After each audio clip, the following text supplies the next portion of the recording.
A body is projected upwards. Prove that the time taken to reach the highest point is same as to fall up to the point of projection. From here we have thrown upward with u velocity, highest point that is h, time is taken t1 second, and at the highest point velocity is 0 and acceleration in upward direction, that is negative. Then v equal to u minus gt1, v equal to u plus at. Then by that, applying this condition, v equal to u minus gt1. By this, the t1 equal to u upon g. Now by this equation, v square equal to u square minus 2gh. Applying this condition, then h equal to u square upon 2g.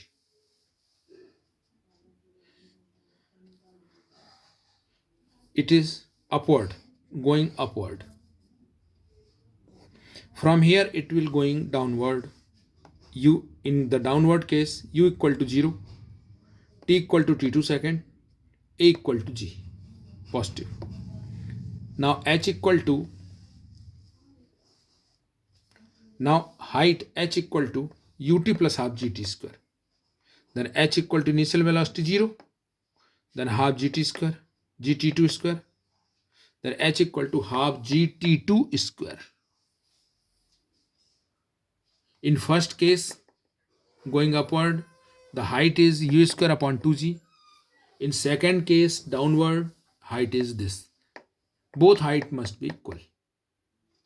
Then t2 square equal to u square upon g square. It means u upon g whole square. Here, in first case, u upon g equal to t. U upon g equal to t. It means t2 square equal to t1 square. It means t2 equal to u upon g equal to t1. It means t2 and t1 both are same. And this is the question.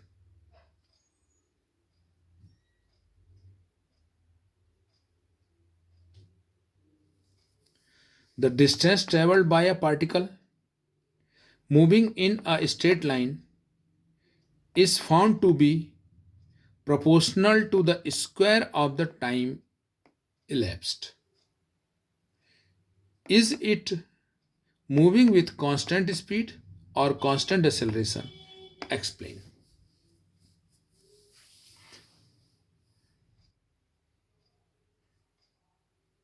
Distance traveled, x is proportional to t square. Distance traveled is proportional to the square of the time elapsed. X is proportional to t square. Then x equal to kt square.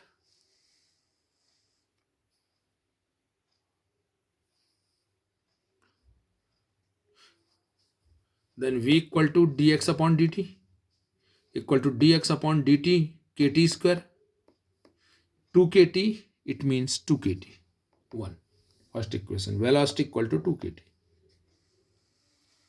Now acceleration, dv upon dt, it means d upon dt 2 kt. 2k into 1, then 2k second. By equation first, velocity is directly proportional to time. Velocity is directly proportional to the time. And by second, acceleration is constant. Acceleration is constant. Now the question was, we have to find that is it in this case the speed is constant. The speed is not constant because it is based on t. Velocity is based on t, but acceleration is constant. Then this will be true, constant acceleration. Can a car stop instantaneously? Can a car stop at once? तुरंत हम रोक सकते हैं क्या car को? तो acceleration equal to होता है vt minus v0, vt minus v0 upon T, change in velocity upon time interval. हमने क्या किया, वेलोसिटी को जीरो कर दिया। जब वेलोसिटी को हमने जीरो कर दिया, जैसे हमने वेलोसिटी को जीरो किया and T equal to zero, तुरंत हमने रोका, तुरंत एट वंस।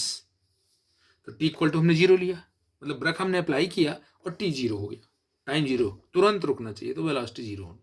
ये दो कंडीशन होल्ड हो रही है, ये दोनों वैल्यू हमने यहां रख दी। A equal to minus B zero upon zero, that is minus infinity. Acceleration, that is minus infinity. Infinite retardation, that is not possible. Acceleration is negative, then that retardation is infinite. It means infinite retardation not possible. Anything is infinite, not possible. Car can't stop instantaneously. तुरंत नहीं रोकी जा सकती car को. That's why we apply brake and it will take time to become its velocity zero.